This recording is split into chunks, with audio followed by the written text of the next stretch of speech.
Foreigners pay more for taxis, restaurants. Doesn't matter how long you live there, a part of living in China is getting used to being ripped off almost on a daily basis. I told them I have to move out. They asked me where I'm going. Soon after, they start shouting at me, "Taiwan is China! Taiwan is China!" Hence, coming to Taiwan was a mistake, but probably the most beautiful mistake I have ever made. Hello everyone, Ameda is here today, and I usually interview my guests and ask them why did they come here and what makes them stay in Taiwan, but to be honest, I have never answered these questions by myself, did I? So today I prepared a special video for you so I can finally introduce myself. Let's get started. Since I was a teenager, I could see things made in Taiwan, mostly after disassembling computers or other electronic gadgets. Also, I used to spend a lot of time riding mountain bikes with components obviously made in Taiwan. When I was at a university, my friend asked me if I wanted to go traveling to Taiwan. It was 2011. Taiwanese Ministry of Tourism at that time wanted foreigners to plan a trip to Taiwan. I learned a lot about hot springs, tea plantations, temples and high mountains, but sadly we didn't win.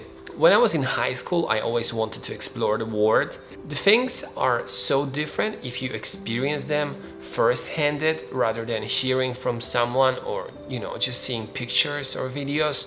As soon as I got enrolled at a university, I could apply for a scholarship and study abroad, so I did. I went to the furthest possible place, to Portugal. I felt like the world has so much more to offer, and if I stay in one place forever, I might end up being unhappy for the rest of my life and regret that. At that time, I was back in Poland writing my thesis and thinking about any place that has good weather, beaches, and also I wanted to chase my dream to be a photographer. And I started to be more and more interested in Asia, precisely Macau. Spoiler alert, I was so wrong about that. I bought tickets. In June, I got my diploma and I also received an email from an Italian university that they offered me a scholarship to do my master's there. I turned them in and got on my plane to Hong Kong, and to be honest, I never looked back. At that time, my dad had a nice camera. I took it with me. I only told him after. It was crazy. All the new smells, crowds of people, flavors, Cantonese language, skyscrapers, small alleys that looked like an action movie that my grandpa used to watch all the time, and I was there. I was so happy. After a few weeks, I got my first photography gig. I had a job interview online, got accepted, and a company invited me to work in Shenzhen. My Mandarin was non-existent at the time. I had to move to the mainland. I took a ferry from Macau to Shenzhen. I had an address written on the paper, and I knew the fare is 80 yuan. So I started looking for a taxi. The first driver looked at me and told me the price is 200.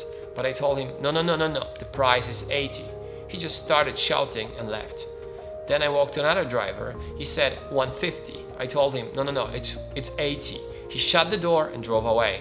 But I was patient. I handed the address to another guy and I told him, can you take me there for 80 yuan? The driver said okay. Fortunately enough, I arrived in the office and I officially started living in China. And my work and life was pretty easy. I could save like 90% of my salary, but I wasn't really happy. I wasn't doing photography for a living and I didn't see any chances to follow my dream. Second, China wasn't really a fit for me. Even though I made lots of friends there, a few things could irritate me from time to time, like the never-ending hustling about prices. Foreigners pay more for taxis, restaurants. Doesn't matter how long you live there, a part of living in China is getting used to being ripped off almost on a daily basis. Seeing dog meat at the markets was difficult for me, and probably what bothered me the most, wealth disparities, lack of free thinking, and freedom of speech. I also felt bad because the generation of my parents fought communism in Europe, and I am living in a communist country now. I talked to my friend who actually had lived in China but moved to Taiwan. Well, just come to Taiwan, he said. You can find everything you can find in China, but everything's better. I remember the research I did before, the tea plantations, the temples, gorgeous mountains, the beaches, so I could see myself there. I felt it was the right thing to say goodbye to my students. I told them I have to move out. They asked me where I'm going. Soon after, they start shouting at me, "Taiwan is China! Taiwan is China!" 2 weeks later, I landed in Taoyuan.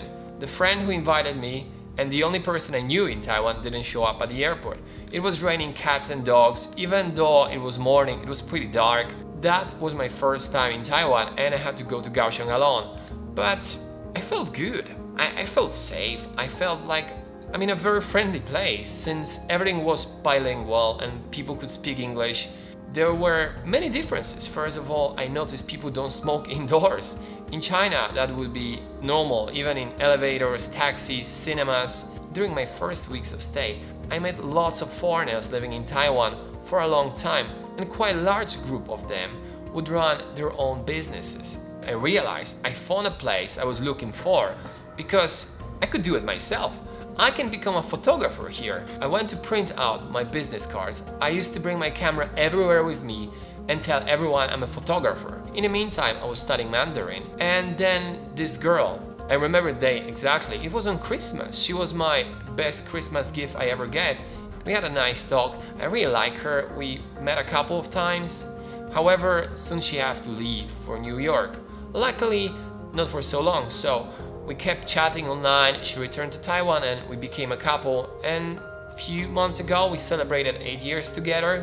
We had a beautiful wedding in Taiwan. My family and friends came to do a round trip around the island. We all had great time and memories. In 2021, last year, my daughter Natalia was born. All the time I spent in Taiwan was full of adventures, excitement, trying new flavors and visiting new places. I had some problems to overcome as well, but who doesn't? When I got my first wedding case, I didn't have a car. So we woke up at 2 a.m., rode a scooter in the winter from Kaohsiung to Tainan. It was freezing cold, but we made it. For many years, my diet was mostly frozen dumplings from the supermarket and roads of fun. The luxury was steak with noodles for $80. My entertainment was riding a scooter to the mountains and sleeping in a tent. And if I have a job in Taipei, I would take an overnight bus to save money. But if you work hard, you have a goal in your life, you have your dreams and you persist, you can achieve whatever you want. Now Taiwan is my home. Even though I wasn't born here, I'm very happy here. I have my family, my friends and my work. It's all here and I love it. Living in Taiwan is all about freedom and good taste. I don't know words I can use to express how thankful I am that I found a place where people are so kind and I could make my dream come true. I also realized that sometimes locals can really appreciate what they have. These are 2 reasons why I started my blog, to show my appreciation for the help I had received here and show the world that Taiwan is a wonderful country. Was coming to Taiwan a mistake? You know, the moment when I arrived first in Taiwan, I was 23 years old. I had lived in 6 countries before, and the list was growing. I planned to stay in Taiwan for a while and move somewhere else, but then I came here. I realized I found a perfect place for me.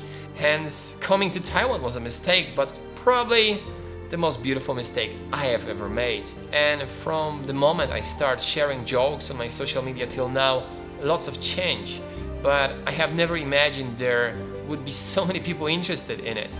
Honestly, I feel like I have so many friends that keep watching my content, and I wish I'll be able to thank you all in person one day. But until that, 感谢. Thanks for watching this episode. I really appreciate all your likes and comments.